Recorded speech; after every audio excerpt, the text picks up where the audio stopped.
Ladies and gentlemen, welcome back to the final Premier League predictions for season 23-24. What a journey we've been on. Final Matchweek 38 predictions out here.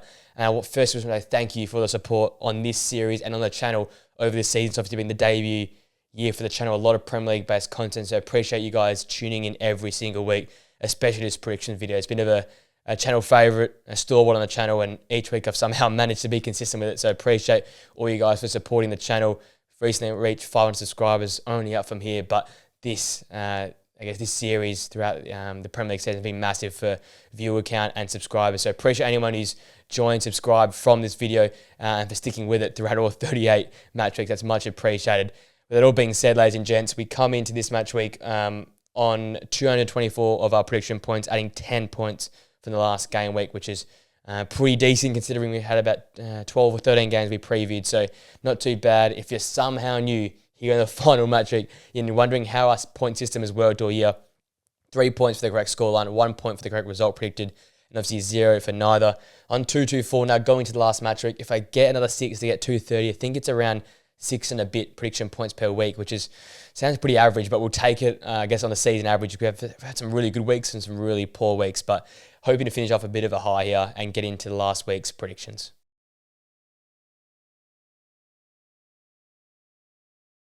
Alrighty, the first game we'll look to preview here is Liverpool versus Wolves. Jurgen Klopp's last game in charge of Liverpool and at Anfield. What a, storyline that one is there. They obviously fell short in the league title, but come to this game here and with the freedom to play their game, to go and express themselves and send Jurgen Klopp off in the right manner. And I think that's what they'll do in this game here.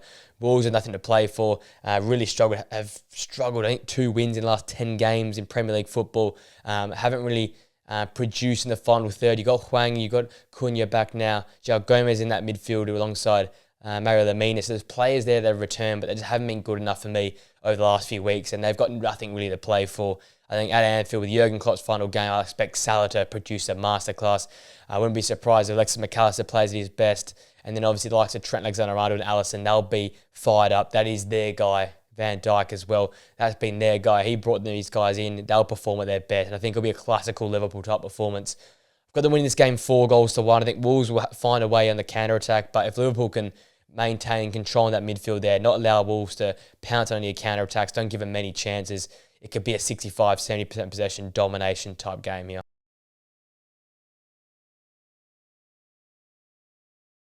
Our next game looks to be quite exciting. Sheffield United host Tottenham.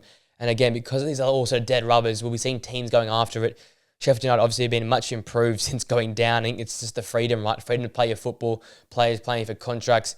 And the 1-0 loss last night to Everton was quite harsh, and they produced some great chances.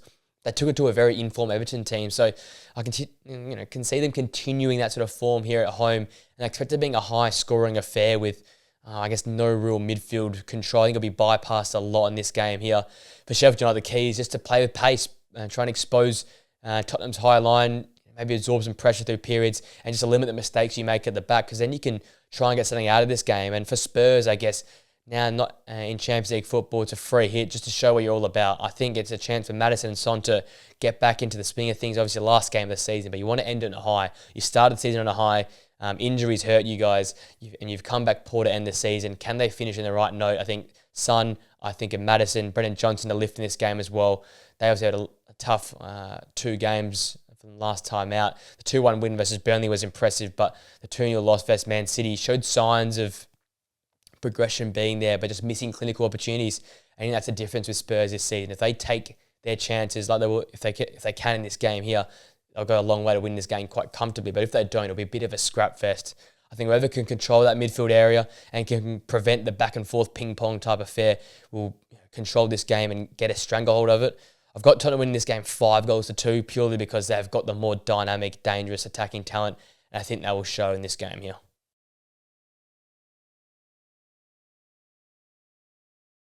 The next game we'll be previewing is Luton hosting Fulham. A very interesting, exciting sort of occasion. Luton obviously now basically mathematically the only reason they're not down at the moment, but they've played some great football this season. And what a way to end their first campaign in the Premier League despite going down, being at home. Finish it on the right note, and I feel like that'll be a real big emotional push this side against Fulham, who have nothing to play for. They lost 4-0 to Man City. they've got nothing to really to go about. And for Luton, I guess, it's to go out in a high, to go out swinging. Last few games, it's just been a story of their season, especially last time out versus West Ham. That 3-1 loss, score early, looked very good in the first half, but just couldn't put the game to bed. And then second half, just got exposed and just got outplayed.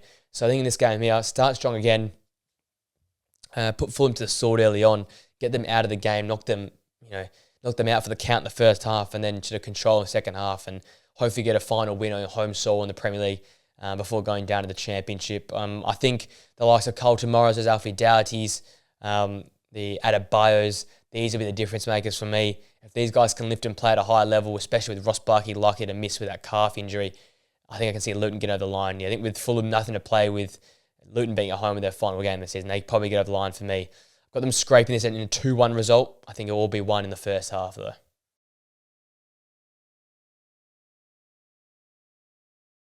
The South Coast is where our next game is Brighton hosting Manchester United, and this has implications for European football, with United currently sitting outside of European positions based on league positioning. But if they go and win and Newcastle draw or lose on the weekend, it pushes United into Conference League positioning in the league, which would be, I guess, somewhat of a small positive on this season. Looking at Brighton, they had a tough last week. 2 very difficult games up to Newcastle, where they got a very impressive 1-0 draw, and then a tough 2-1 loss to an informed Chelsea. But they continue to show the last 4 or 5 games that they've made a little turnaround here. And once again, in this side, it'll be about creation from midfield areas. Can Billy Gilmore and Pascal Gross playmate from that deep line position? Because like against Chelsea, again, a lot of possession, but not much meaningful chances, not many cutting edge chances for the side. And when I see Brighton at their best, it's when they're finding the likes of Enciso, finding João Pedros and Danny Welbeck, and giving these guys like a Dingra chances. But when they have a lot of side-to-side possession and can't break through the lines, that's where Brighton really struggle, and you see players get ostracised in their game plan. So that's the first for me. Obviously, they've been really good at home versus Man United across the last 3 to 4 years, so they've got that in their back pocket as well. In terms of talking about Man United, it's been a solid week in terms of this club, and with how difficult the last month or so has been. Grinding out a 1-0 loss to Arsenal, and then a very entertaining, youthful, more exciting display to beat Newcastle 3-2 midweek.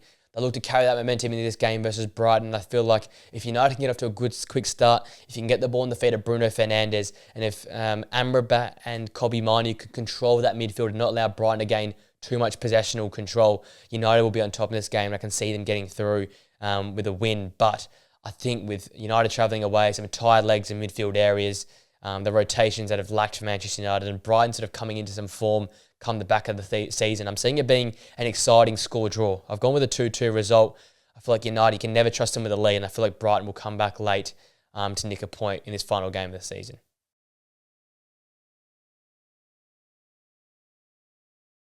We go to Manchester, and the first team involved in the title race for our next game, it is Manchester City hosting West Ham. And I wish I could hype it up as some massive game that City might be able to work their way through, or West Ham might be able to nick a result. But I'm sorry, Arsenal fans, I can only see one result here, and that's Man City winning. Because at home, with Rodri's record, with how City play come the end of the season, the form they're currently in, a 4-0 win versus Fulham, followed by a 2-0 win away at the Tottenham Hotspur Stadium, this team is robotic. They're too good at the end of the season.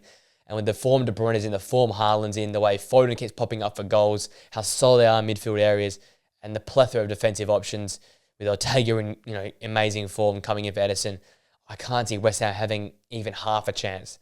They were good versus Luton in the second half, but in the last 3 or 4 games have been really, really poor and been on the beach, as we'd like to say. So I think they get battered about here. I got Man City winning this game 5-0. Another one of those games, but I think in the past few years there's been some stressful moments. Villa taking leads.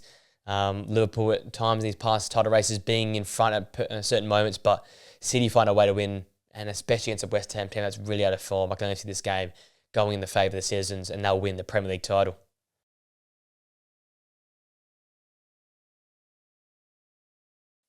All right, the next game is the other team involved in the title race.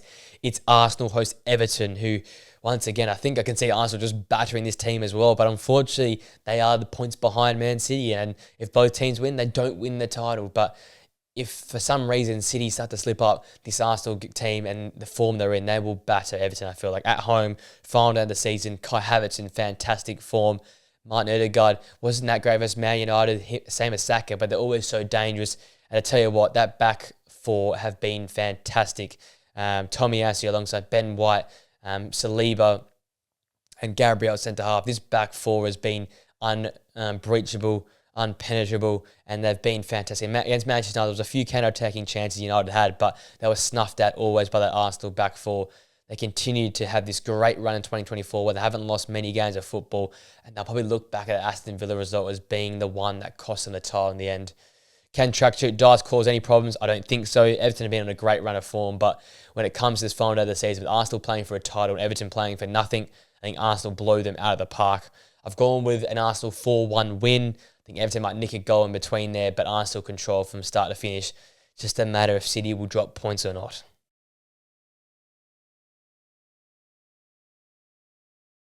We go to London for our next game. It's Brentford hosting Newcastle. Once again, another implication for European football. Brentford in a great run of form currently. They've gone about their football really, really well. One loss in the last 8 Premier League games.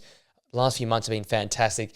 And it's on the back of some fantastic form from their forwards. Vissa and Mbeumo have been just at their best. And you saw it last time out versus Bournemouth. The 2-1 win versus a very informed Bournemouth side away from home at the vitality is very hard to do. But they picked their moments and they scored and they capitalised on any real charge or momentum they had in that game there. And they rode the Bournemouth pressure as well, a team that's very, very dangerous. So if they can employ that same sort of style of football where they control possession in certain moments, take the sting out of games defensively and absorb some pressure when Newcastle go forward, they could cause some problems here. Yes, they aren't playing for anything. Newcastle are playing for something, so that's probably where the game differs. Obviously, Newcastle are playing for that final Conference League spot via the league. And with Man United maybe getting some form after that loss midweek, is it a chance maybe for United to leapfrog Newcastle? I don't know. I feel like in this game here, the midfield's going to be so important. If Bruno Guimaraes alongside Joe Linton and whoever they go with, Longstaff or Elliot Anderson there, if they can control the game and dictate possession and keep Newcastle in control, I can see them running away with this game. They're the team that has to win. And I feel like if you feed Gordon, if you feed Alexander Isak, they'll score their chances. It's a similar story every single week. Give these guys opportunity to score goals and they'll put them in the back of the net. The 3-2 result to Man United midweek was disappointing, but they still took it to the United side. So I expect them to continue that sort of attacking mindset despite being away from home. And I think Brentford being on the beach like they are, I can see this game going one way, and that's a Newcastle win. I've got them win this game 3-1, a clinical performance, and securing Europa Conference League football for the side next season.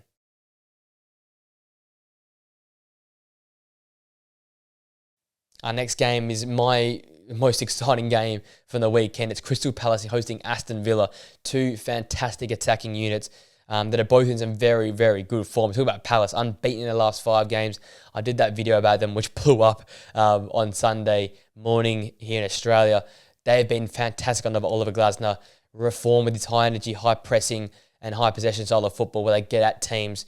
And against Wolves last time out, that 3-1 win was just clinical. Going down to 10 men as well, losing Will Hughes early.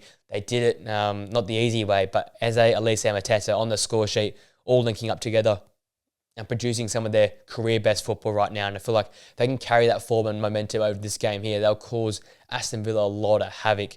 Obviously, Villa now qualify for Champions League football. They've got nothing really to play for other than for pride. And because they're out of the Conference League as well, this is the final game for them for the season. So they might take it quite seriously as well. Crystal Palace will want to take it seriously. If they can win and results go their way, they'll end up 10th and in the top half. So massive for both sides here. I feel like Crystal Palace being at home, despite losing Will Hughes, I think with Alan Wharton in that midfield there, he'll run amok. And I feel like they'll get the better of Aston Villa in this game here. It'll definitely be back and forth. I can see goals galore. Both defences will not be on top because of how good the attacks are for both sides.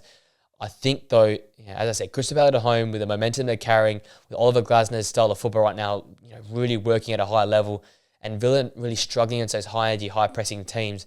I can see Palace winning this game 3-2. It might sound strange, it might sound crazy, but I think Palace right now are the form team in the Premier League. I think they'll get the job done here versus Aston Villa on the final day.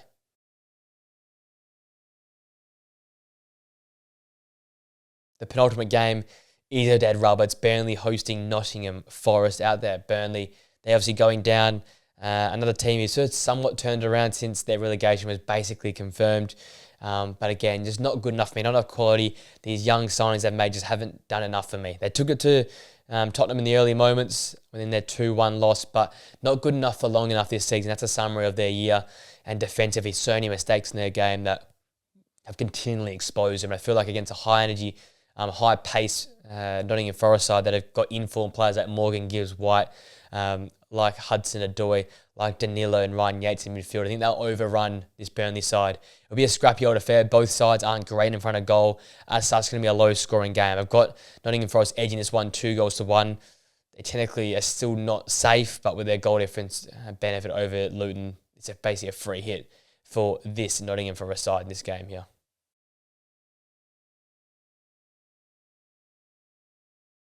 The final game to predict here in the final match of the Premier League season is Chelsea and Bournemouth. A very interesting game, probably the second most interesting on the weekend, to be honest with you. Chelsea continuing their great form. They backed up 2 back-to-back wins in the weekend, 3-2 win over Forest and a 2-1 win over Brighton. That makes it 4 wins on the bounce and only 1 loss in their last 14 Premier League games, making the third best team since early Jan. Versus a Bournemouth side is the third best team since the turn of the year. So 2 sides that are in some solid form, 2 sides that have great managers in Pochettino and Areola, and 2 teams that play with a lot of confidence in the final third right now. Nicholas Jackson, Christopher Nkunku up top there alongside Makala Mudryk and Noni Madueke with Cole Palmer as well.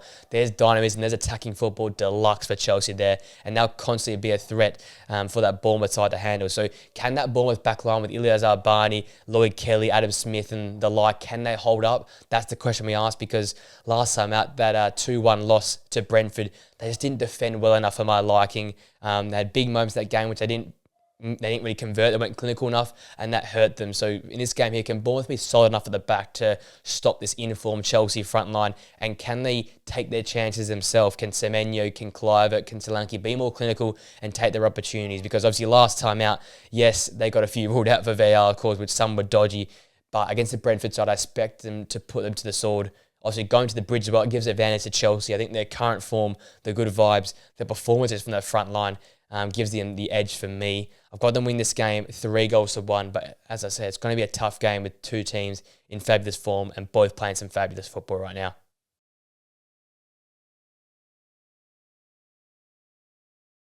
Alrighty, ladies and gents, that brings Premier League predictions for season 23-24 to an end. As I said in the start of the video, thank you for all the support.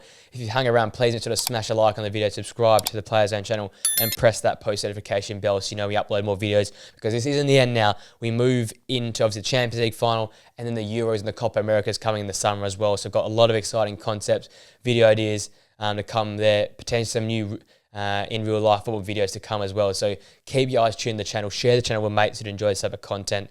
That would be much appreciated. And a personal thank you guys for all you who have supported this series, these Premier predictions from Matchweek 1 to Matchweek 38. This channel would be nothing without it, so I really thank you all a lot. It's been a store with the channel. The work I've had to put in has always been rewarding because of all the support you guys have shown it, so I appreciate you for that. I hope you enjoy the last weekend's Premier League action or whatever league you watch around the world. Have a great rest of your day, and I'll see you guys on video or podcast very, very soon. Till next time, guys. See you later.